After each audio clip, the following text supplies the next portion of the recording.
There is no item more iconic to the Dragon Ball franchise than, well, the Dragon Balls. Yeah, sorry Scouters, you are a close second, but you cannot compete with the ultimate MacGuffin. Now, have you ever wondered where Dragon Balls came from?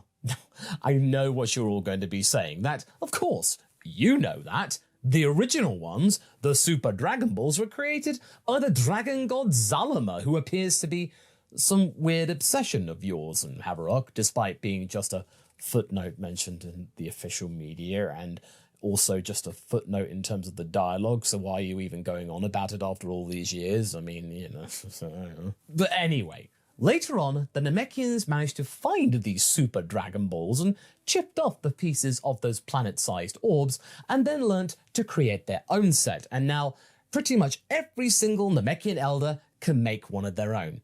Or in the case of Monaito, has been able to master, 2 civilian Dragon Balls. But we're not talking about in-world origins, we're talking about whether you were curious as to the IRL inspiration. Well, this is where Derek Padula's Dragon Ball Culture Volume 2 Adventure comes into play.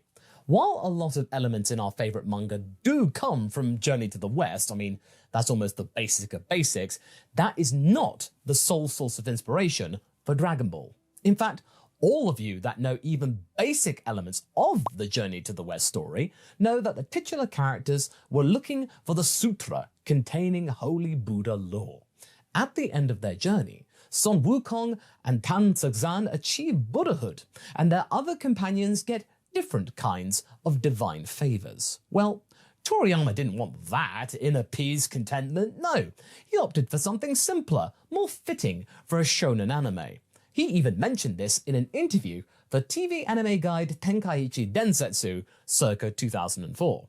And interestingly, he was interviewed there along with Takao Koyama and Masako Nozawa. When it comes to Dragon Ball, of course, there's Goku. How far had you thought out Goku's concept at the start of the serialization? Toriyama says, I'd hardly thought of anything. I hadn't come up with the concept of him being an alien until Vegeta came. And I think I originally meant his giant ape form to be just a transformation like a werewolf. For it to turn out over the course of the writing that Goku's really an alien was something that took even me by surprise. At any rate, I had only really thought I'll make a motif of Journey to the West with a little bit of kung fu thrown in. I was prepared for it to end after 10 weeks if it wasn't a hit. Then Koyama responds, what about the idea for the 7 Dragon Balls? Toriyama then replying, I thought it would be better, rather than just the plot of Journey to the West, it could also have a more boys magazine-like activity. That is, a game-like component of them gathering something.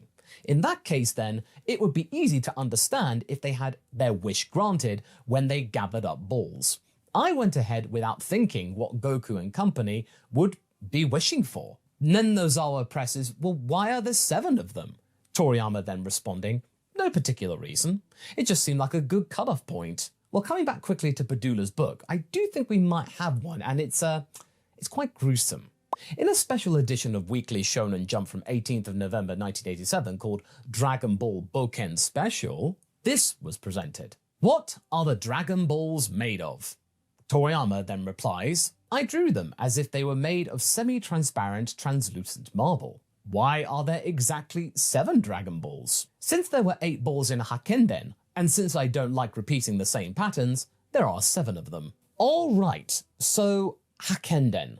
Padula's intuition told him that this mysterious name might be in fact closely related to the very origins of the Dragon Balls, so, well, what is that? Nanso Satomi Hakkenden, translated as The 8 Dog Chronicles, Tales of 8 Dogs, or Biographies of 8 Dogs, is a Japanese epic novel by Kyokute Bakin, which was released over in the 19th century, over about 28 years or so. It's an epic. It is set in the Muromachi period and largely follows the adventures of a very, particular clan. It is worth noting that with 98 chapters divided into a total of 106 booklets, it is considered to be the largest novel in the history of Japanese literature. Kyokute Bakin apparently had to dictate the latter part to his daughter-in-law because he'd lost his sight before finishing the whole thing. So what is it about? Well, as a shonen protoplast, it is quite long and gets surprisingly convoluted, But essentially, people tend to divide it into 3 sagas. You see what we're getting at here?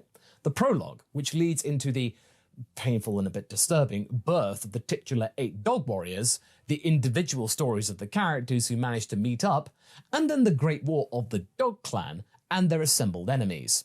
Interestingly, the final part is often not included in modern editions of this novel. Okay, that's a lot of history, Masako, but where are our Dragon Balls at? Well, we'll try to explain that as simply as we can. So hang on, because it is somewhat of a wild ride. There is a great battle at Shimosa province in which most of the Satomi clan gets eradicated. Luckily, the young heir to the clan named Yoshizane manages to escape to a neighbouring district which is ruled by a tyrannical warlord named Sadakane. The last Satomi wants to overthrow the evildoer, but is met with a bit of disdain from the likes of Lord Maro and Lord Ansai. Luckily, he manages to get the help of a samurai named Takayoshi, and together they launch a successful rebellion.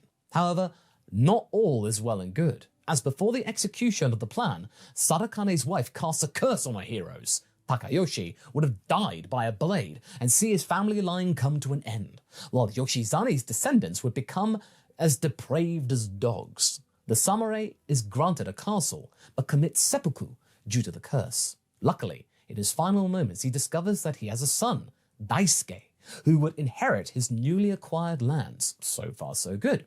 Yoshizane marries and later has 2 kids of his own, a sickly daughter named Fusei and a son named Gyotaro. Fusei, as we mentioned, is weak and sickly, and often cries, and as the parents pray for her well-being, a spirit of En the ascetic, a historical figure often cited as the founder of Shugendo, grants the child 108 prayer beads, granted with 8 virtues of Confucianism. It seems to actually help. Yoshizane also adopts a magical dog, which was apparently raised by Tanuki, and names him Yatsufuza. Sorry, we know that this is a lot of names to take in, but do bear with us for a moment, it's all important. So, you remember those 2 jerk lords from earlier who didn't want to help Yoshizane in the first place? Ansai, Maro? Well, Ansai conquered the lands of Maro and started an attack on the Satomi clan's lands, apparently ending the life of Daisuke, the son of the samurai. Yoshizane jests, which is kind of weird considering that the son of his loyal friend just died, that if Yatsufuza, that's the dog, would bring him Ansai's head, he would marry Fusei to him.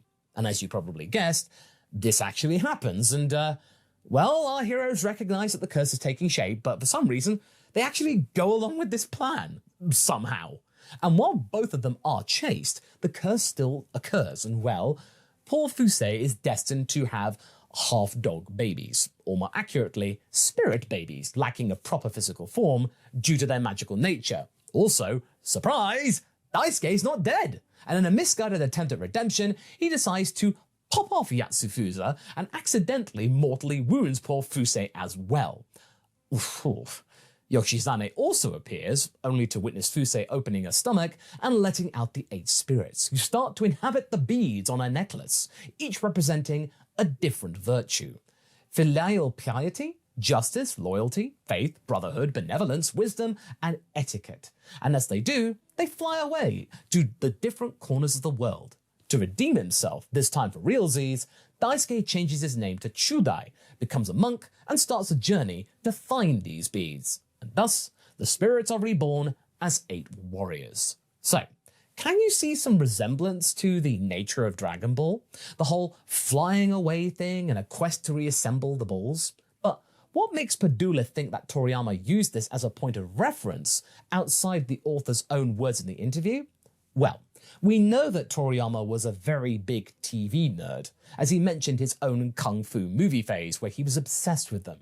He wasn't really one for books, but he watched a lot of movies and TV shows, often using them as background noise, which he mentioned on multiple occasions. And Hakkenden had 2 influential adaptations, the earlier one coming in the 1970s, Shin Hakkenden, and then a 1983 martial arts movie, Satomi Hakkenden, known as The Legend of the 8 Samurai in the West, which he could have seen during the mentioned kung fu phase. Also, there was a Toei-produced answer to Star Wars in 1978, which has been partially inspired by Hakkenden, called Message from Space. Not to get too long into the plot of that movie, but it does include those 8 magical Ryabe, or Ryab, seeds that are meant to choose 8 brave warriors to help a peaceful race of people defeat an evil space empire that has invaded their home. And if you look at them, well, there is a certain visual resemblance, especially in the glow, which Derek Padula points at. The one aspect of Dragon Balls that for long didn't have a clear answer, and might have been an aesthetic choice, are the stars inside the orbs. Some think these are meant to represent the 7 chakra, which nudges our own Super Saiyan color theory videos from way back. And while Padula himself connects it to the Big Dipper constellation, which is quite important in Taoist cosmology, where they are called 7 stars of the Northern Ladle and are basically a guide to a spiritual path, there is a twist, however, because Toriyama gave his answer in the Tenkaichi Densetsu interview, which we used earlier on. Is there a reason why the one Goku had was the 4-star ball? Toriyama answers and goes, no reason whatsoever. I just felt that if it was the 1-star ball or the 7-star ball, it would seem too convenient. There being stars inside them was also simple, so it would be easy to tell which ball was which. Anyway, back when I had just started as a manga artist, I was told repeatedly by my editor that shonen manga must be easy to understand. Even now, that remains ingrained in me. So yeah, they're just stars really, there's no real meaning to them. If Toriyama was inspired by anything, he hadn't really done it consciously, which is fine, as the entire series is basically a huge example of him consuming lots and lots of 70s and 80s television and giving it an entirely new meaning. We'll never be 100% sure what was the real deal behind the concept of the Dragon Balls, but we also want to remind you that a singular one existed in Dragon Boy and summoned a small, rather pathetic dragon, so the idea was circulating in his head for quite some time before Dragon Ball and Shenron turned up. Should the series continue, maybe we might get an additional meaning, but still. It is fascinating to see influences of something as iconic as the titular Dragon Balls, and to learn that the series might have borrowed not just from Chinese classics, but Japanese classics as well. We hope you guys enjoyed this weird, disturbing, crazy journey, trying to explain their origins, and we of course do recommend you Padula's book, Dragon Ball Culture. There's a series of them, as he might be the #1 scholar of the Dragon Ball franchise and has researched things that no one has ever thought to have researched. But anyway, we hope that you enjoyed this video, and we shall see you in the next one. Catch you later!